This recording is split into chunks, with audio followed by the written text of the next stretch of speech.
Okay, so for the last three videos, that was about the search technique, and we have gone to the deeper versions of the uninformed search technique. Uninformed means where during the searching you have a less information given to you, right? So that was the uninformed search.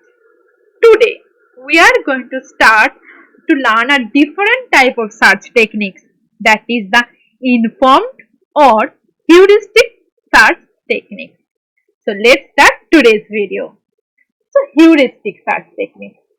So earlier the search techniques were blind search technique, that is the direct techniques or the blind search techniques are not always possible as they require too much time or memory. Just have this particular example. It's the 8 puzzle problem. So what is the 8 puzzle problem? You will be given 9 positions. You can just check over here. There are 9 positions are there, and you have to place 8 numbers in that. So if you are going to place 8 numbers in 9 positions, then one space will be left vacant, right? So one space is vacant. This is your initial state. So from this initial state, you have to go to this goal state. So here is your blank space. It has moved to the middle position. 8 has been moved over here. 7 down over here and 6 over here. That is the goal position. So from the initial state, you have to go to the goal state. And how you are moving towards the goal position, that is all about this type of search technique. So we are going to start from the initial position.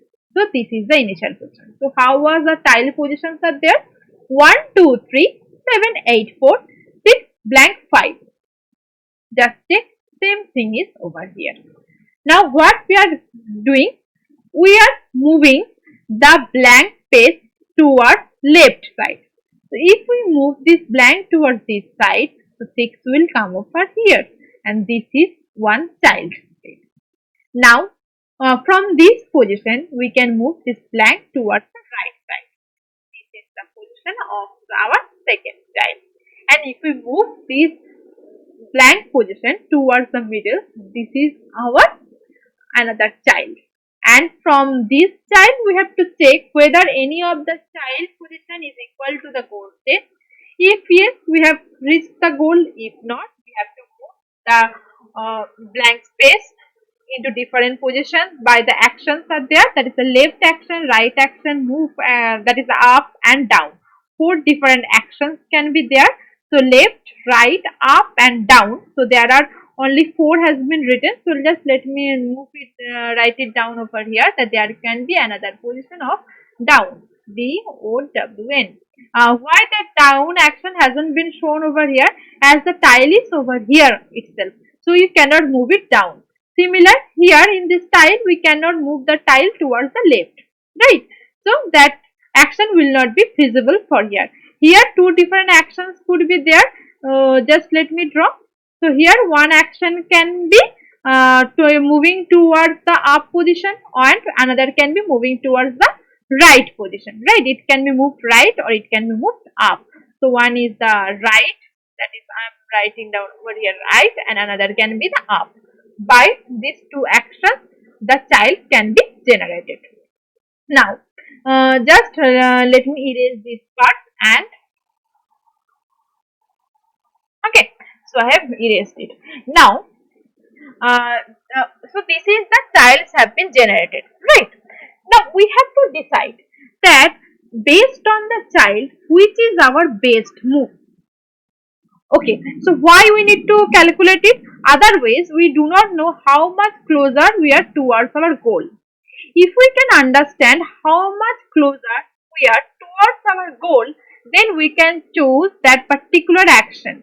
So this whether to choose this particular action or this, we need to calculate which move is the best one. And to calculate which move is the best one, we can calculate the evaluation function. that is written over here is f of n. N is for the nth number of state and the function is f of n.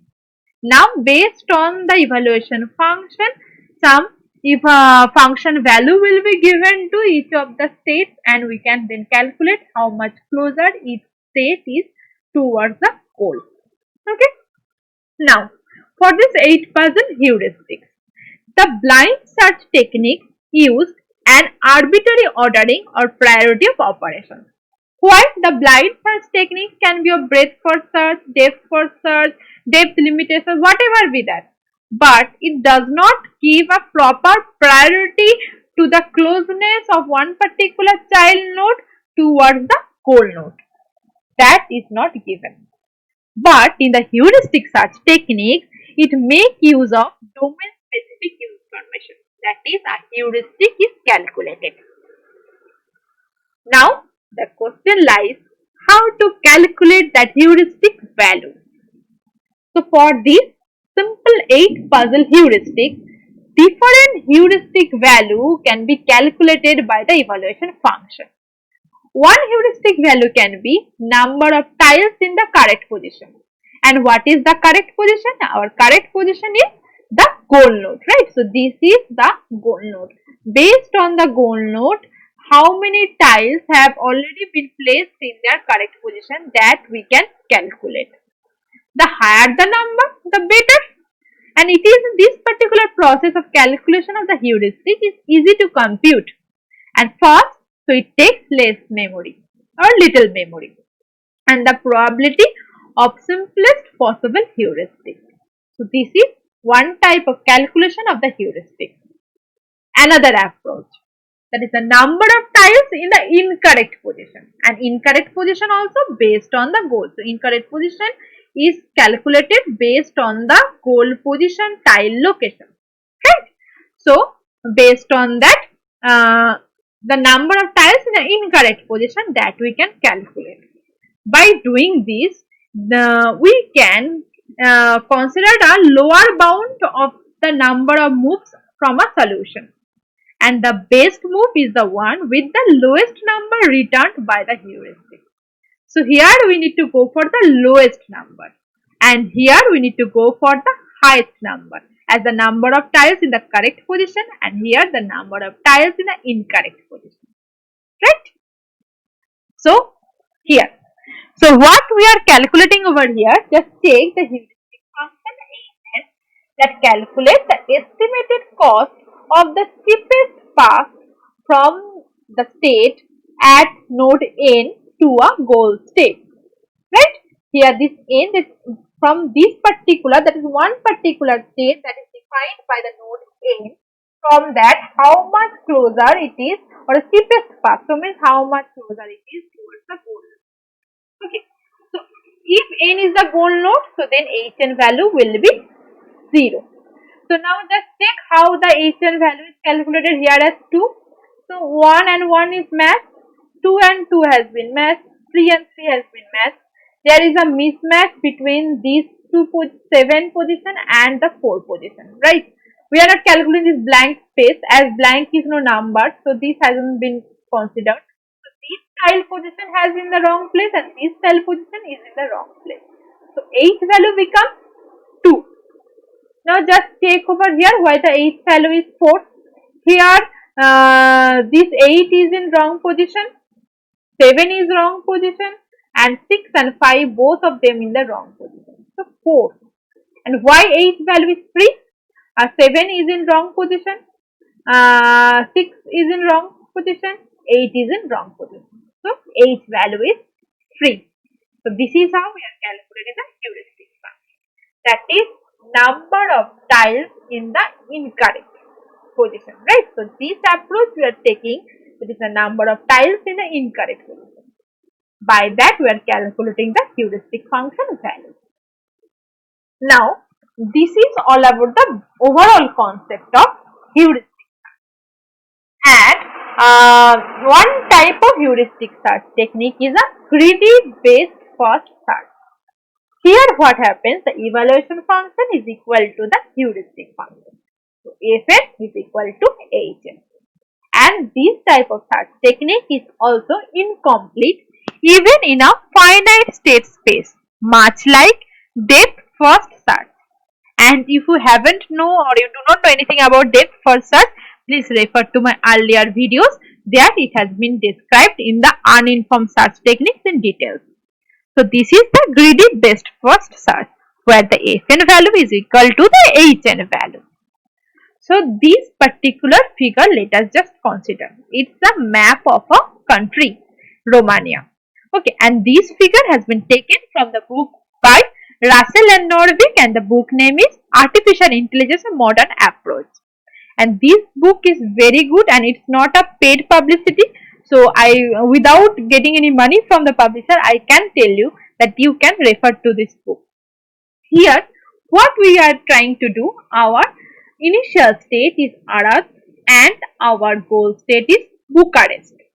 And what we need to obtain, we need to search by going from each of the city to reach the Bucharest or the goal city. So from initial state, we need to go to the goal state by traveling some intermediate nodes. Similar to the search technique, right? But here what has been given to you? Earlier, if it was uninformed search, then these values wouldn't have been given to you. These are basically the distance between two cities.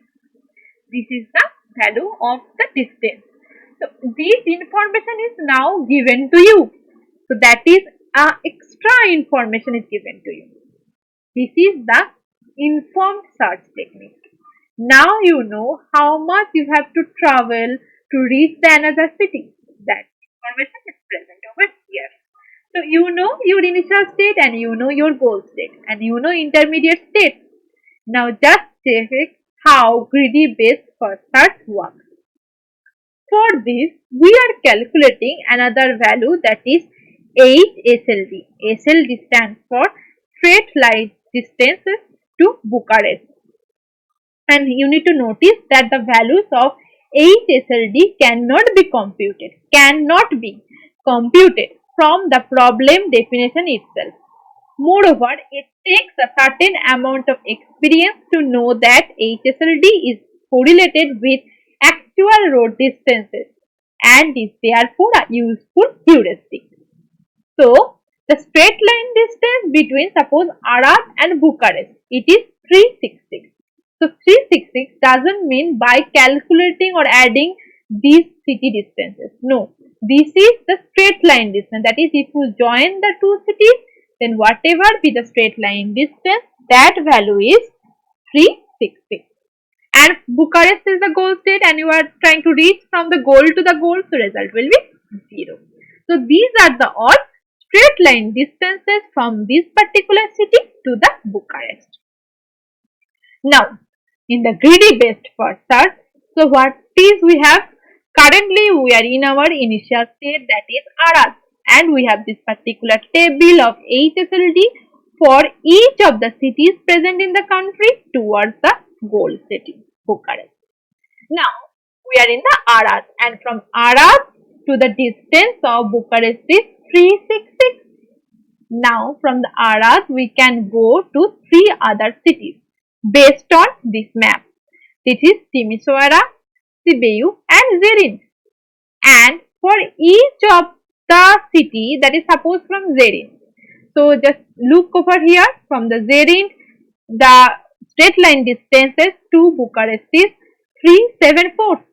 So, that has been written over here. Same for Timisoara, 329 and Sibiu 253. 253. So, these values are the straight line distances from this city to the goal city. Now, what we are going to do? It's a greedy based for search. So, it's a greedy nature. So, greedy means whatever comes first, it's going to take it. It's not going to go into the deeper. So, it checks that there are 3 cities are there. And the minimum value is this, that is a 253. So 253, 329 and 374. Minimum is 253. So it's now going to expand Sibiu. So it's now expanding Sibiu. Now from the CBU, you are in here. What are the child nodes could be? Arad, Oradia, Fargares and Rimnu. So these are the 4 children cities. And from Arad the value is 366. Fargaras, from this particular table you can check and write down the value. This and this you can write. Now from these 4 state line distances, what is the minimum one? Minimum one is this one. So now we are going to expand this. So we are in Fargaras. From Fargaras, 2 child could be here and here, and Bucharest value is 0. So it will come this following this line, then this line and this line, and reach to the goal position. So this is how greedy best first search works. So from the next video we are going to talk about A-star search and another different search techniques that belongs to the heuristic search. So thank you everyone for watching this particular video and happy studying.